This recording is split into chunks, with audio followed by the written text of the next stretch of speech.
So next periodic trend we are going to discuss is ionization enthalpy or ionization potential. So beta ionization enthalpy or ionization potential or simply ionization energy.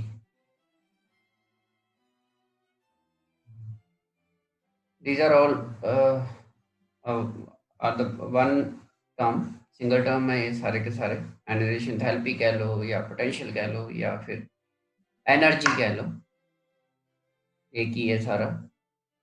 Ionization enthalpy और energy क्या होती है? It is simply the amount of energy required रहती है ये for a particular atom to lose its valence electron. Means to say अगर exactly define करना तो हम ये कह सकते हैं कि amount of energy required to remove the most loosely bound electron from isolated neutral gaseous atom in its lowest energy state. That is एक पर्टिकुलर एटम के केस में जो वैलेंस शेल में इलेक्ट्रॉन प्रेजेंट है, आइसोलेटेड गैसेस एटम, ये मान लीजिए valence shell है, यहाँ पे इलेक्ट्रॉन अगर प्रेजेंट है, इस इलेक्ट्रॉन को रिमूव आउट करने के लिए जो एनर्जी रिक्वायर्ड चाहिए ई,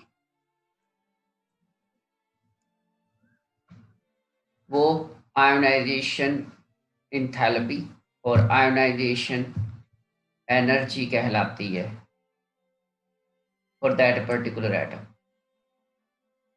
एक इलेक्ट्रॉन को रिमूव आउट करने के लिए. सिमिलरली अगर एक से ज्यादा रिमूव करने हैं तो उनको सक्सेसिव आयनाइजेशन पोटेंशियल्स और सक्सेसिव आयनाइजेशन थेरेपीज बोल दिया जाता है. एक इलेक्ट्रॉन रिमूव करना है फर्स्ट आयनाइजेशन थेरेपी और उसके बाद वाली सक्सेसिव कहलाती है. In addition to first ionization therapy, second, third and so on, there also known. Second ionization therapy जो होती है that is amount of energy required to remove second electron from the outermost shell of an isolated gaseous atom. But यहाँ पे क्योंकि already एक atom loose करके cation बन चुका होता है तो इसलिए हम बोलते हैं फ्रॉम गैसियस कैटायन, क्योंकि फर्स्ट केस में एक इलेक्ट्रॉन हम ऑलरेडी रिमूव आउट कर चुके हैं. मतलब सेकंड इलेक्ट्रॉन रिमूव करना है तो सेकंड इलेक्ट्रॉन रिमूवल अब कैटायन में से होगी आपकी उस केस में. तो इस तरह से हम लोग इसको डिफाइन करते हैं आयनाइजेशन एंथैल्पी और आयनाइजेशन पोटेंशियल को. ये रहता है आपके पास. Again listen carefully, ionization enthalpy और आयनाइजेशन एनर्जी और ionization potential is one and the same thing. Simply ionization enthalpy is the amount of energy required to remove the most loosely bound electron from the valence shell of an isolated neutral gaseous atom. That is known as ionization enthalpy or ionization potential. Simple सी बात है कि atom को ionise करना है, हमने electron को remove करना है और वहां पे जो रिक्वायर्ड अमाउंट ऑफ एनर्जी चाहिए होगी वो उसकी आयोनाइजेशन एंथैल्पी कहलाती है. ठीक है जी. तो first ionization enthalpy means first electron, very first electron को रिमूव करना फ्रॉम द वैलेंस शेल, और successive means onwards, second, third, fourth etcetera etcetera, वो सारे के सारे कैटायन से प्रोड्यूस होंगे उस केस में. इस तरह से हम आयनाइजेशन एंथैल्पी को डिफाइन करते हैं. तो आयनाइजेशन पोटेंशियल और आयनाइजेशन एंथैल्पीज जो होती हैं वो जनरली वेरी करती हैं बेटा एटॉमिक साइज के साथ. ठीक है. तो जैसा कि हम लोगों ने लास्ट लेक्चर में डिस्कस किया था कि एटॉमिक साइज जो होता है वो लेफ्ट टू राइट डिक्रीज करता है due to increase in the effective nuclear charge. अब सिंपल सी बात है बेटा, अगर आपका atomic radius left to right decrease कर रहा है मतलब न्यूक्लियर चार्ज बढ़ रहा है, जो वैलेंस इलेक्ट्रॉन है वो स्ट्रांगली अट्रैक्ट रहेंगे towards the nucleus, so they will require the large amount of energy for their removal. अगर हमने उन पर एक पर्टिकुलर एटम से इलेक्ट्रॉन को रिमूव आउट करना है, इन दैट केस उसका साइज मैटर करेगा. अगर साइज स्मॉलेस्ट है तो एनर्जी हाईएस्ट रहेगी. तो according to the size conditions के अकॉर्डिंगली अगर हम देखें तो जो आयनाइजेशन एंथैल्पी होती है, फर्स्ट आयनाइजेशन एंथैल्पी जिसको हम कहते हैं, वो इस तरह से वेरी करती है जो आप यहाँ पे देख रहे हो अपनी स्क्रीन पे. लेफ्ट टू राइट क्या हो रही है, इंक्रीज कर रही है। और इसका इंक्रीज करने के पीछे का जो बेसिक कॉज है वो मैंने आपको ऑलरेडी बताया है, that is the as we move from left to right in a period, the size becomes smaller and smaller due to increase in effective nuclear charge. So because of which the electron removal from the outermost valence shell is becomes difficult. वो वहां पे difficult हो जाता है। तो यही कारण है कि ionization enthalpy left to right increase करती जाती है। ठीक है जी।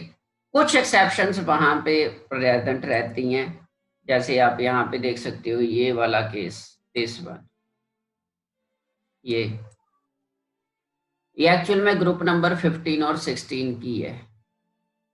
ये ग्रुप नंबर 15 होता है, ये 16 है। तो ग्रुप नंबर 15 की जो फर्स्ट आयोनाइजेशन एंथैल्पी होती है वो हाई रहती है, और ग्रुप नंबर 16 की आयोनाइजेशन एंथैल्पी लो हो जाती है। और इसके पीछे का जो बेसिक कॉज है वो है इनकी इलेक्ट्रॉनिक कॉन्फ़िगरेशन। जैसा कि हम लोगों ने ऑलरेडी डिस्कस किया है कि जो ग्रुप 15 एलिमेंट्स होते हैं बेटा जी, उनमें जो आपकी ग्राउंड स्टेट इलेक्ट्रॉनिक कॉन्फ़िगरेशन रहती है वो रहती है NS2 NP3। ठीक है जी। अब P जो है, P सब शेल एग्जैक्टली हाफ फिल्ड है। ये आपके P शेल होता है जिसमें 3 ऑर्बिटल्स लाई करते हैं, और तीनों के तीनों कंप्लीटली हाफ फिल्ड है। और कंप्लीटली हाफ फिल्ड ऑर्बिटल्स आपको पता है बेटा जी वो क्या होते हैं, एक्स्ट्रा स्टेबल रहते हैं, स्टेबिलिटी ज्यादा होती है सिमेट्रिकल डिस्ट्रीब्यूशन की वजह से, और secondly large number of energy exchanges की वजह से। तो P3 कॉन्फ़िगरेशन उत्तर जी ज्यादा स्टेबल रहती है, जिसकी वजह से यहां से अब इलेक्ट्रॉन को रिमूव आउट करना P सब शेल में से, जिसकी की स्टेबल इलेक्ट्रॉनिक कॉन्फ़िगरेशन है P3, उसमें से इलेक्ट्रॉन रिमूव करना डिफिकल्ट हो जाता है, क्योंकि इसके ऊपर इफेक्टिव न्यूक्लियर चार्ज ज्यादा एक्ट करता है ड्यू टू स्टेबिलिटी की वजह से।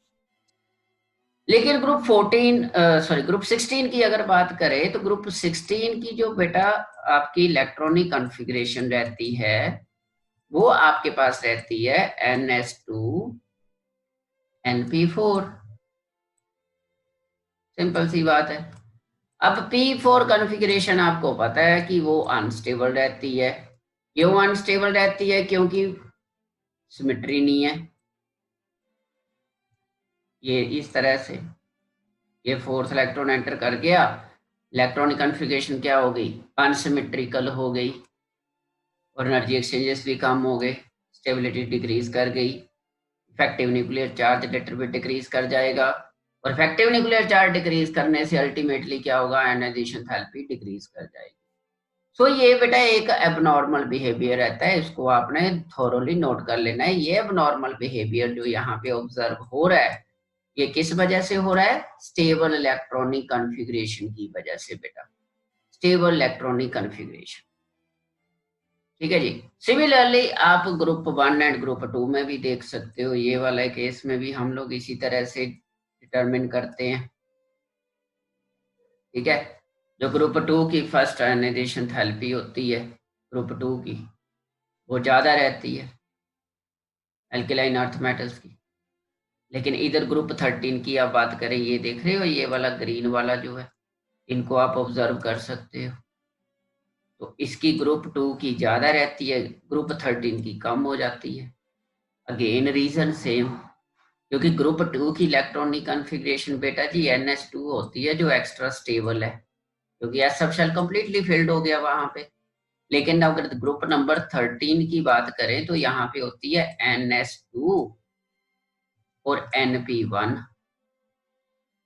अब क्योंकि यहाँ पे P में सिर्फ एक इलेक्ट्रॉन है, ये हाईली अनस्टेबल है, ये इलेक्ट्रॉन रिमूव करना इजी रहता है as compare to removal of electron from NS2, that is NS subshell of group second, balance subshell. तो ये एबनॉर्मल ओवरऑल, ये आप नोट कर सकते हो कि ओवरऑल एबनॉर्मेलिटीज और ओवरऑल एक्सेप्शनल जो आयोनाइजेशन एंथैल्पीज ऑब्टेन्ड होती हैं बेटा, ठीक है, मॉडर्न पीरियोडिक टेबल में कुछ एलिमेंट्स में जहां पे स्मूथ कैरेक्टरिस्टिक प्रॉपर्टी एग्जिस्ट नहीं करती, मतलब जैसा कि ट्रेंड बोलता है कि left to right ionization enthalpy increase करनी चाहिए और top to bottom ionization enthalpy decrease करती है, ठीक है। तो वो रेगुलर ट्रेंड में थोड़ा सा जो कॉन्ट्राडिक्शंस राइज होती हैं, वो कॉन्ट्राडिक्शंस किसकी वजह से राइज होती हैं? Stable electronic configuration. और स्टेबल इलेक्ट्रॉनिक कॉन्फ़िगरेशन क्या होती है? जब वैलेंस शेल कंप्लीटली या तो कंप्लीटली फिल्ड हो जाए, जैसे NS2 हो गया, NP6 हो गया, या ND आपके पास 10 हो गया, इस तरह से, या फिर वो कंप्लीटली हाफ फिल्ड हो जाए, जैसे NP3 हो गया, N जो आपका डी सब शेल है उसमें 5 इलेक्ट्रॉन्स आ गए। इस तरह से हम लोग इसको डिस्कस करते हैं बेटा, जो आयोनाइजेशन थैलेपी वेरिएशन रहती है, जो एक्सेप्शनल बिहेवियर रहता है। तो यहाँ से बेटा आपको जनरल 1 मार्क के क्वेश्चंस बनते हैं, जैसे कि एक तो यही बन जाता है कि ग्रुप 17 एलिमेंट्स की जो ग्रुप 16 एलिमेंट्स की जो फर्स्ट आयोनाइजेशन थेरेपी है that is less than that of group 15 elements है, ठीक है जी। और इसी तरह से एक और क्वेश्चन बन जाता है कि फर्स्ट आयोनाइजेशन थेरेपी जो रहती है ग्रुप सेकंड एलिमेंट्स की, वो हायर रहती है देन ग्रुप 13 से, बट जो सेकंड आयोनाइजेशन थेरेपी है इट बिकम्स लेसर, वो स्मॉलर हो जाती है। तो उसके पीछे सिंपल सा कॉज है कि जब एक इलेक्ट्रॉन एस सब शेल से रिमूव हो गया तो यहाँ पे कितने बच गए? NS1 बच जाएगा। लेकिन दूसरे केस में यहाँ पे एक इलेक्ट्रॉन रिमूव आउट हो जाता है तो NS2 बच जाता है, और NS2 क्या होती है? स्टेबल होती है, जबकि NS1 अनस्टेबल होती है। तो यही कारण है कि जब सेकंड आयोनाइजेशन थेरेपी, मतलब जब सेकंड इलेक्ट्रॉन रिमूव करना है कैटायन फॉर्म कैटायन में से, तो वहां पे इफेक्टिव न्यूक्लियर चार्ज बहुत ज्यादा राइज कर जाता है। एक तो ऑलरेडी वो एक इलेक्ट्रॉन रिमूव कर चुका उसकी वजह से, और दूसरी बात ये आ जाती है कि वहां पे स्टेबल इलेक्ट्रॉनिक कॉन्फ़िगरेशन 2 NS2 बन जाती है। इस तरह से आप लोग इसको इलेबोरेट करोगे, एक्सप्लेन करोगे। अब फैक्टर कौन कौन से होते हैं, ठीक है, जैसा कि मैंने सबसे पहले बताया आपको, एक तो साइज ऑफ एटम और आयन बहुत ज्यादा जरूरी रहता है, ठीक है। जनरली क्या होता है कि आयनाइजेशन एनर्जी जो होती है डिक्रीज करती है इंक्रीजिंग साइज के साथ, मतलब इनवर्सली वेरी करती है। जो आयनाइजेशन इंथैल्पी है बेटा जी, वो इनवर्सली प्रोपोर्शनल टू होती है किसके? एटॉमिक साइज के। ये तो आप अच्छी तरह से इस चीज को समझ लीजिए। और साइज आपको पता है किसके ऊपर डिपेंड करता है? न्यूक्लियर चार्ज के ऊपर। अगर न्यूक्लियर चार्ज ज्यादा है तो एटॉमिक साइज कम हो जाएगा, अगर न्यूक्लियर चार्ज कम है तो एटॉमिक साइज ज्यादा हो जाएगा। तो आयोनाइजेशन एंथैल्पी उसी के विद रिस्पेक्ट टू वेरी करती है, मतलब आयोनाइजेशन एंथैल्पी और न्यूक्लियर चार्ज ये दोनों के दोनों जो हैं ये डायरेक्टली वेरी करते हैं, ठीक है जी। अगर न्यूक्लियर चार्ज ज्यादा है तो आयनाइजेशन थैलेपी भी ज्यादा होगी, अगर न्यूक्लियर चार्ज कम है तो आयनाइजेशन थैलेपी भी कम होगी, लेकिन एटॉमिक साइज के विद रिस्पेक्ट टू ये इनवर्सली वेरी करता है, क्योंकि एटॉमिक साइज बढ़ने से न्यूक्लियर चार्ज कम हो जाता है, effective nuclear charge that acting on the valence electrons, because of which the removal of electron valence electron becomes easier, जब साइज बड़ा होगा, कहने का मतलब ये है। So larger the size of atom, lesser is the ionization energy or ionization enthalpy. Current electrons are tightly held in smaller atom, where in large atom electrons are held quite loose. That is, lesser energy is required to removal of electron from larger atoms. So therefore ionization enthalpy is lower for larger atom and higher for smaller atom. इस तरह से आप लोग इसको explain करोगे effective nuclear charge के basis पर। बाकी ये क्वेश्चन जैसे the ionization enthalpy of beryllium is greater than that of lithium, beryllium की एनर्जी जो है वो ग्रेटर रहती है देन दैट ऑफ लिथियम, क्योंकि न्यूक्लियर चार्ज जो बेरिलियम के केस में है वो ग्रेटर रहता है देन लिथियम के केस में, ठीक है जी। Higher the nuclear charge greater will be the क्या होगा? Force of attraction between the nucleus and outermost electron, hence first ionization enthalpy जो है दैट इज बेरिलियम की वो ज्यादा होगी। इसी को अगर सेकंड के केस में देना है तो आप उसका NS2 मतलब इलेक्ट्रॉनिक कॉन्फ़िगरेशन का भी दे सकते हो, यहाँ पे NS2 रहती है वैलेंस शेल की, ठीक है जी, जबकि इसमें NS1 रहती है लिथियम के केस में। यहाँ से भी आप देख सकते हो कि NS2 एक एक्स्ट्रा स्टेबल इलेक्ट्रॉनिक कॉन्फ़िगरेशन रहती है एज कम्पेयर टू NS1, ठीक है। इसकी 1s2 2s2 होती है ना बेटा बेरिलियम की, 1s2 2s2, लेकिन लिथियम की क्या होती है? 1s2 2s1 ये रहती है। तो इस केस में आप क्या बोलोगे? स्टेबल इलेक्ट्रॉनिक कॉन्फ़िगरेशन किसकी है? बेरिलियम की। मतलब दो रीजन आप एक्सप्लेन कर सकते हो, एक इलेक्ट्रॉनिक कॉन्फ़िगरेशन का और दूसरा साइज का। और साइज कैसे वेरी करता है वो हम ऑलरेडी डिस्कस कर चुके हैं। Left to right size decreases and top to bottom in the group size increase. इस तरह सेकंड आप कह सकते हो अनियंत्रित beryllium is more than that of boron, though the nuclear charge of boron atom is greater than that of beryllium atom. तो यहाँ पे वही बात जो मैं अभी आपको बता रहा था, इलेक्ट्रॉनिक कॉन्फ़िगरेशन, ये आप दिस वन, ठीक है। यहाँ पे देखो Z इक्वल टू 5 है तो 2p1 आ गया, लेकिन Z इक्वल टू 4 के केस में 1:2:2 है। That is stable electronic configuration. और स्टेबल इलेक्ट्रॉनिक कॉन्फ़िगरेशन में से इलेक्ट्रॉन रिमूव आउट करना, it becomes very very difficult, so higher amount of energy is required for that case. So this is how the atomic size affects the ionization enthalpy. Similarly, third oxidation of carbon is more than that of boron, ठीक है। तो उस case में भी यहाँ पे यही है कि कार्बन 2p2 आ जाता है इसमें कार्बन के केस में, जबकि आपके पास बोरोन के केस में Z इक्वल टू 5 हो रहता है तो 2p1 रहता है। 2p2 कॉन्फ़िगरेशन ज्यादा स्टेबल रहती है as compare to 2p1। That's why ये हो गया आपके पास एटॉमिक साइज के विद रिस्पेक्ट टू और इलेक्ट्रॉनिक कॉन्फ़िगरेशन के with respect. Similarly nuclear charge, वो तो मैंने ऑलरेडी आपको बता ही दिया गया है कि higher the nuclear charge higher will be ionization enthalpy. ये तो डायरेक्टली वेरी करते हैं बेटा, आयोनाइजेशन एंथैल्पी जो है ये डायरेक्टली वेरी करती है न्यूक्लियर चार्ज के ऊपर, इफेक्टिव न्यूक्लियर चार्ज, ठीक है जी, या न्यूक्लियर चार्ज जिसको आप बोल सकते हो। क्योंकि न्यूक्लियर चार्ज डायरेक्टली इंटरेक्शंस होती हैं between the electron and the nucleus. अगर न्यूक्लियर चार्ज ज्यादा है मतलब अट्रैक्शन न्यूक्लियस की तरफ ज्यादा है और उस इलेक्ट्रॉन की रिमूवल डिफिकल्ट हो जाएगी, हाई अमाउंट ऑफ एनर्जी चाहिए होगी, सिंपल सी बात है ये। सो दिस इज क्वाइट अंडरस्टैंडेबल। यहाँ पे एग्जांपल दिए हुए हैं, जैसे मैग्नीशियम हैज, ये क्वेश्चन बनते हैं वन वन मार्क के, ये मैं बार बार बोल रहा हूँ।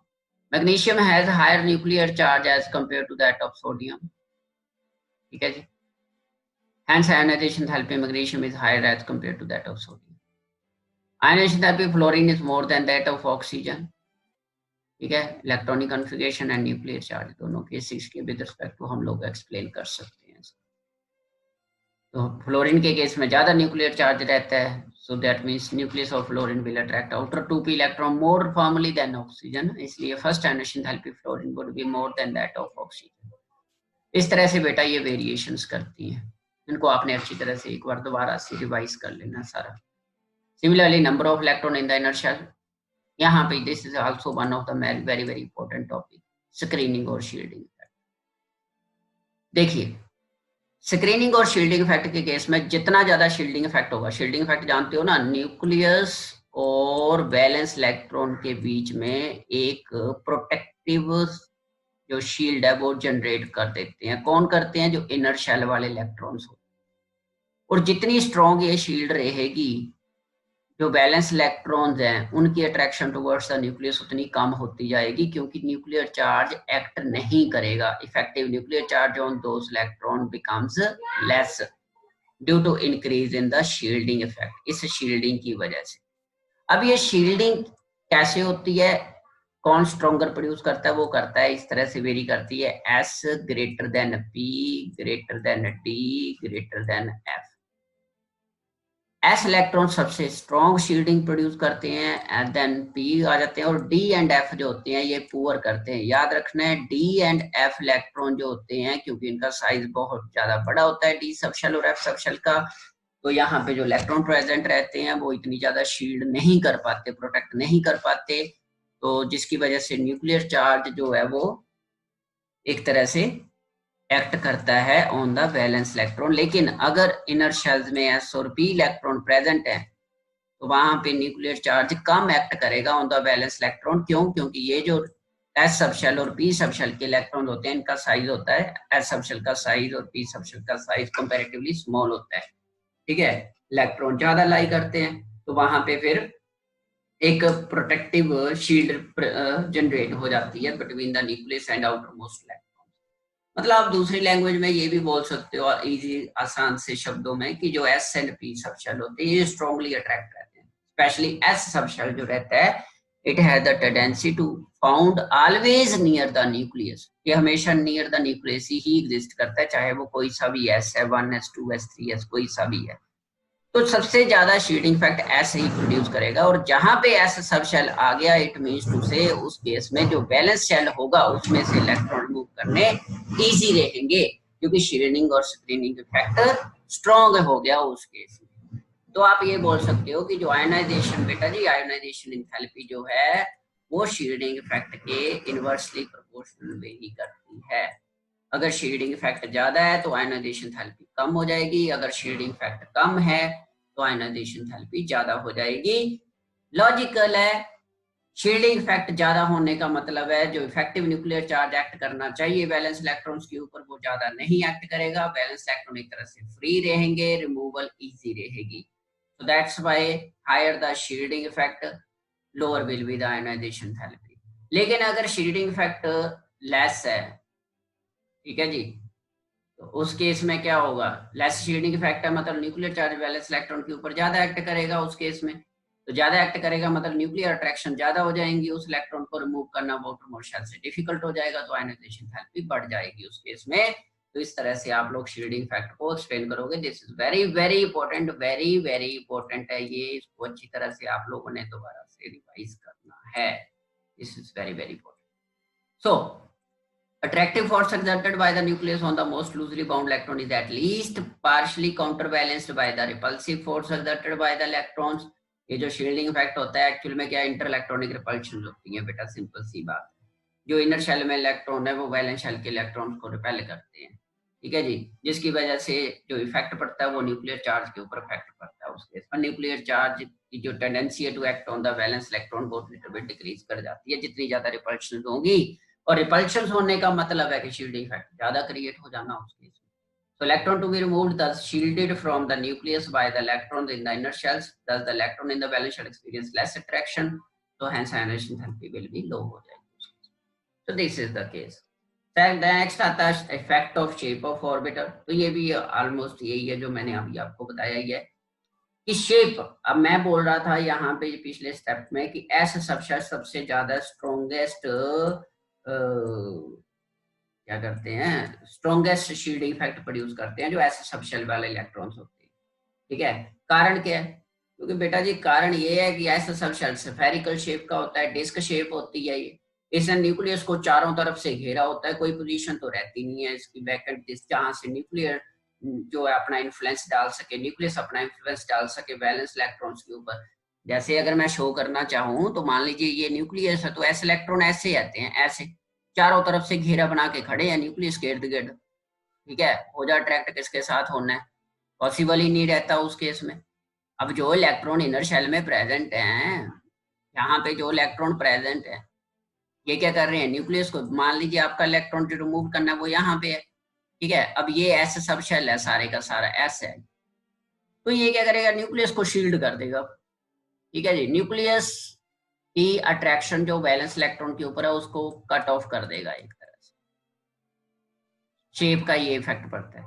बाकी के जो पी वाले होते हैं मैं बोल रहा हूँ कि पी का कम होता है, डी का और ज्यादा, एफ का क्यों, शेप्स, पी की शेप्स क्या होती है, डम्बल शेप होती है, और डी की फ्लावर टाइप शेप आ जाती है, और ज्यादा वहां पे इलेक्ट्रॉन क्लाउड जो है वो स्प्रेड आउट कर जाता है उस केस में साइज बड़ा होने की वजह से, तो ये रहता है। To refresh the ionization potential, S electron remain closer to the nucleus than PDF electrons, the same valence shell, so the ionization enthalpy decreases if order is given as SPDF, ऐसे करती जाती है। सबसे strongest S के case में रहेगी, then PD और F के केस में। The first ionization enthalpy on aluminium is lower than that of magnesium, इसके पीछे का यही कारण है। इलेक्ट्रोमैग्नीशियम की 3s2 है, ठीक है जी, जबकि एल्यूमिनियम की P1 आ गया ना वही केस, यहाँ पे S2 है, S2 है मतलब स्टेबल है, S की इलेक्ट्रॉनिक कॉन्फ़िगरेशन S2 है, और दूसरी बात S सबशेल है, ये strongly near the nucleus exist करेगा, स्ट्रॉन्ग इंटर जो न्यूक्लियर अट्रैक्शन होगी वो स्ट्रॉन्ग होगी इसके ऊपर, जबकि नियॉन में P आ गया, फिर P1 इलेक्ट्रॉन आ गया यहाँ पे S क्या कर रहा है, इस P को शील्ड करेगा, प्रोटेक्ट करेगा इसको, P सबशेल के ऊपर न्यूक्लियर चार्ज एक्ट करेगा लेकिन कम करेगा, जिसकी वजह से इसका इलेक्ट्रॉन रिमूवल इजी रहेगा as compare to S2। So these are the general reasoning question जो यहाँ से 1 मार्क में बेटा जी बनते हैं, आपने इनको ढंग से करना है थोरोली, ठीक है जी। और नेक्स्ट आता है effect of arrangement of electrons, तो ये मैंने आपको ऑलरेडी बताई दिया, stable electronic configuration means to say अगर इलेक्ट्रॉनिक कॉन्फ़िगरेशन स्टेबल है तो आयनाइजेशन एंथैल्पी हाई रहेगी, अगर अनस्टेबल है तो लो हो जाएगी। जैसे नोबल गैसेस है मोस्ट स्टेबल इलेक्ट्रॉनिक अरेंजमेंट्स होते हैं, तो इसी कारण से जो नोबल गैसेस की आयनाइजेशन एंथैल्पीज होती हैं वो हाईएस्ट रहती है, ठीक है, मैक्सिमम जिनको हम बोलते हैं। जैसे ये question, ionization enthalpy of neon is greater than that of fluorine, तो किसकी वजह से? Electronic configuration. नियॉन के केस में आपके पास इलेक्ट्रॉनिक कॉन्फ़िगरेशन कंप्लीट है, उसका बैलेंस शेल कंप्लीट हो जाता है, न्यूक्लियर चार्ज बहुत ज्यादा एक्ट कर रहा है तो इलेक्ट्रॉन रिमूवल डिफिकल्ट होगी। फ्लोरीन के केस में ऐसा नहीं। सो this is how the it affects, ठीक है जी, आयनाइजेशन थेरेपी। इस तरह से इलेक्ट्रॉन एफिनिटी और इलेक्ट्रॉन गेन थेरेपी होती है। तो इलेक्ट्रॉन गेन थेरेपी भी एनर्जी रहती है, लेकिन याद रखना इट इज एनर्जी चेंज है, ये energy change, especially amount of energy released when an extra electron enters in the valence shell of an isolated gaseous atom to make it an ion, negative ion। मतलब ionization थैलेपी में क्या करना है बेटा? Electron को remove करना है। Electron gain थैलेपी में क्या करना है? इलेक्ट्रॉन ऐड होना है। तो दोनों केस में मान लीजिए आपके पास एक पोर्ट है, जो घड़ा होता है जिसको हम बोलते हैं, वो फुल ऑफ वाटर है, पानी का पूरा भरा हुआ ऊपर तक। अगर आपने उसमें ऊपर से आपने कोई एक छोटी बॉल उसमें डाल दी तो क्या होगा? एक्स्ट्रा अमाउंट ऑफ वाटर बाहर निकलेगा, रिमूव आउट होगा। बॉल जो है वो पानी को डिस्प्लेस करेगी, जितनी स्पेस उसको चाहिए होगी उतनी क्रिएट करेगी बॉल, मतलब वाटर रिमूव आउट हो गया। सेम यहाँ पे होता है न्यूट्रल एटम के केस में, एनर्जी कंसंट्रेशन स्टेबल रहती है। अगर आप न्यूट्रल एटम में एक एक्स्ट्रा इलेक्ट्रॉन एंटर कर रहे हो तो जाहिर सी बात है इलेक्ट्रॉन क्या करेगा? अपनी स्पेस क्रिएट करेगा, और स्पेस क्रिएट कहाँ से होगी? यहाँ पे कैसे होगी? एनर्जेटिक कंडीशन से। वो extra amount of energy atom क्या कर देगा? लूज करेगा, तभी इलेक्ट्रॉन एंटर कर पाएगा। तो जो वो energy amount of energy release हो रही है उसको बोला जाता है इलेक्ट्रॉन गेन थैलेपी। ये मोस्टली नेगेटिव रहती है क्योंकि अमाउंट ऑफ एनर्जी रिलीज है, नोबल गैसेस को छोड़कर, और कुछ अदर एक्सेप्शनल केसेस होते हैं। नोबल गैस के केस में स्टेबल इलेक्ट्रॉनिक कॉन्फ़िगरेशन होती है, और उस वजह से वहां पे क्या होता है कि जो इलेक्ट्रॉन रिमूवल है, सॉरी, जो इलेक्ट्रॉन एडिशन हो रही है वो एनर्जेटिकली वहां पे उनको और ज्यादा एनर्जी चाहिए एंटर करने के लिए, मतलब हमें एनर्जी सप्लाई करनी पड़ती है। रिएक्शन एंडोथर्मिक हो जाती है प्रोसेस वहां। अगर हम एनर्जी सप्लाई करेंगे तो ही इलेक्ट्रॉन गेन होगा, अदरवाइज नहीं होगा। तो ये रहता है। तो मोस्टली क्या रहती है? Negative. Negative means maximum cases में ये एनर्जी वो होती है जो अमाउंट ऑफ एनर्जी रिलीज हो रही है जब इलेक्ट्रॉन एंटर करता है। जैसे हेलोजेंस की मोस्टली नेगेटिव रहती है, ग्रुप 17 एलिमेंट्स की नेगेटिव होती है आयनाइजेशन, ये जो इलेक्ट्रॉन गेन थेरेपी होती है। तो उसके पीछे यही कॉज है, that is amount of energy released when an extra electron enters. और अदर वर्ड में आप ये भी बोल सकते हो, the amount of energy change takes place when an extra electron enters in the valence shell of an isolated neutral atom to make it an ion, ठीक है जी। so greater the tendency, greater the energy released in the process taking up an extra electron, greater will be the electron affinity। एक ही term होती है, electron affinity उसी से change करती है। Electron affinity means love towards electron attracting power जिसको हम बोलते हैं। so ionization potential measure the tendency of an atom to change into cation। जो आयनाइजेशन पोटेंशियल है वो क्या मेजर करता है? तो चेंज इनटू कैटायन, मतलब कैटायन बनना। जबकि इलेक्ट्रॉन एफिनिटी क्या मेजर कर रही है? Tendency to atom to change into an ion. ये रहता है इसको आप लोगों ने अच्छी तरह से डिस्कस, मतलब एक बार दोबारा से स्टडी कर लेना है, ठीक है जी। दिस इज द केस, ये रहता है आपके पास। सिमिलरली बाकी negative of enthalpy change of for the process depicted in above equation defined as electron affinity भी बोल सकते हैं, साइन के विद रिस्पेक्ट टू चलता है। ये रिलेशनशिप रहता है electron affinity and electron gain enthalpy के बीच में, इसको आपने नोट कर लेना। Electron affinity defined as the absolute zero and therefore at any other temperature heat capacities of the reactant and products have to taken into account. Electron gain enthalpy and electron affinity के बीच relationship यहाँ पे तो rarely use होता है, हर classes में ज्यादा चलता है। यहाँ पे तो रीजनिंग क्वेश्चन ही बनेगा आपको जो भी पढ़ना है। और सक्सेसिव इलेक्ट्रॉन गेन एंथैल्पी जो रहती है, इलेक्ट्रॉन एफिनिटी वही रहती है कि एक इलेक्ट्रॉन ऐड करवा दिया फिर दूसरा इलेक्ट्रॉन ऐड करवाया। ये तो फर्स्ट वाली ऑलवेज नेगेटिव रहती है, लेकिन सक्सेसिव जो रहती है फिर वो पॉजिटिव बन जाती है, क्योंकि वहां पे प्रोसेस फिर आपकी रिवर्स हो जाता है। आपको एनर्जी देनी पड़ेगी मोर देन 1 इलेक्ट्रॉन जब आपने ऐड करवाना है। So as more than one electron can be introduced in atom, it is called second electron enthalpy addition of two electrons and so on.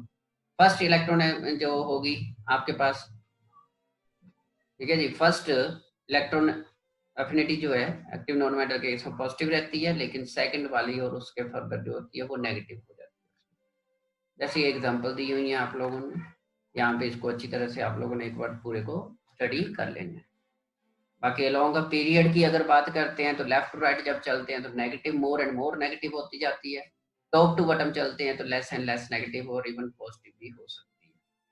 Noble gases की exception यहाँ पे रहेगी, ठीक है जी, नोबल गैसेस एक्सेप्शन रहती है क्योंकि उनकी स्टेबल इलेक्ट्रॉनिक कन्फिगरेशन रहती है। तो ये है आपके pass on moving across a period the size of atom क्योंकि डिक्रीज करता जाता है, न्यूक्लियर चार्ज इंक्रीज करता है, so favor increase in the force of attraction, so consider the atom will possess a greater tendency to attract the additional electron, so electron affinity will increase as we move from left to right, ठीक है, electron affinity increase करेगी। अगर electron affinity increase कर रही है तो electron की enthalpy क्या होती जाएगी, मोर एंड मोर नेगेटिव, मतलब ज्यादा अमाउंट ऑफ एनर्जी रिलीज होगी उसमें। So affinities of non metals are high whereas those of metals are low, ये रहता है। इलेक्ट्रॉन एफिनिटी गोल्ड की कंपैरेटिवली हाई रहती है इसी वजह से। बाकी फैक्टर कौन कौन से होते हैं जो इसको इफेक्ट करते हैं, दैट इज साइज हो गया, ठीक है, यूनिवर्सली वेरी करता है, न्यूक्लियर चार्ज के डायरेक्टली वेरी करते हैं, माई मींस टू से वही है, अगर न्यूक्लियर चार्ज के विद रिस्पेक्ट टू वेरिएशन होती है इसकी सारी, ठीक है जी। Smaller the size greater the electron affinity, तो size atom increases, the effective nuclear charge decreases और the nuclear attraction for adding electron decrease, consequently atom will have fewer tendency to attract additional electron towards itself, मतलब ये nuclear charge के directly proportional very करती है। ये overall electron affinity का रहता है पूरा, left right increases, top to bottom decreases, और नीचे से ऊपर को जाना तो वो डिक्रीज करेंगे। एरो का ध्यान रखना है जो डाला हुआ, ठीक है जी। So this is how the electron affinity varies. और शील्डिंग इफेक्ट, क्योंकि न्यूक्लियर चार्ज को इफेक्ट करता है तो जाहिर सी बात है इलेक्ट्रॉन एफिनिटी यूनिवर्सली वेरी करेगी शील्डिंग इफेक्ट। बाकी इलेक्ट्रॉनिक कन्फिगरेशन अगर स्टेबल है तो इलेक्ट्रॉन एफिनिटी कम हो जाएगी, अगर इलेक्ट्रॉनिक कन्फिगरेशन अनस्टेबल है तो एफिनिटी फिर उस केस में बढ़ जाएगी। ये रहता है।